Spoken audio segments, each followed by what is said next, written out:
सनातन धर्म में गंगा दशहरा को बड़ी ही श्रद्धा भाव से मनाया जाता है। इस दिन लोग भारी संख्या में पवित्र गंगा में आस्था की डुबकी लगाते हैं, जिसके चलते गंगा नदी के सभी घाटों पर श्रद्धालुओं का सैलाब उमड़ता है।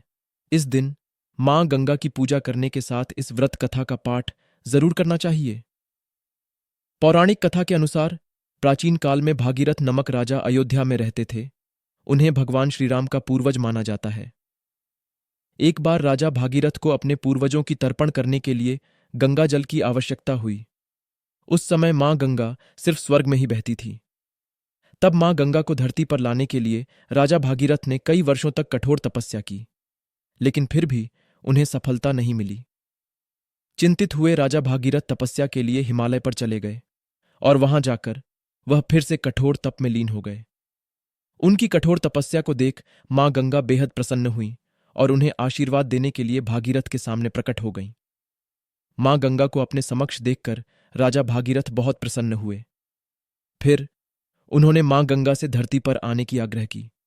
यह सुनकर मां गंगा ने भागीरथ के आग्रह को स्वीकार कर लिया, लेकिन मां गंगा का वेग बहुत ज्यादा था।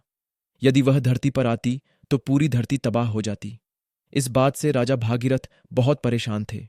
उनके इस परेशानी का हल सिर्फ महादेव यानी भगवान शिव के पास ही था।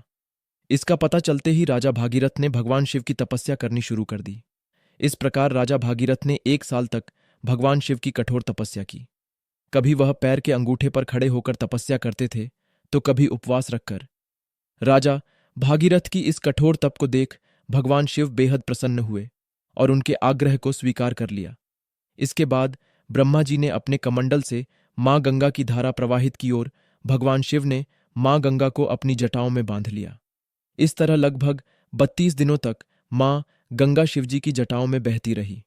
फिर ज्येष्ठ महीने के शुक्ल पक्ष की दशमी तिथि को भगवान शिव ने अपनी एक जटा खोली और गंगा माता धरती पर अवतरित हुईं। उधर राजा भगीरथ ने गंगा मां को धरती पर आने के लिए हिमालय के दुर्गम पहाड़ियों के बीच से रास्ता बनाया।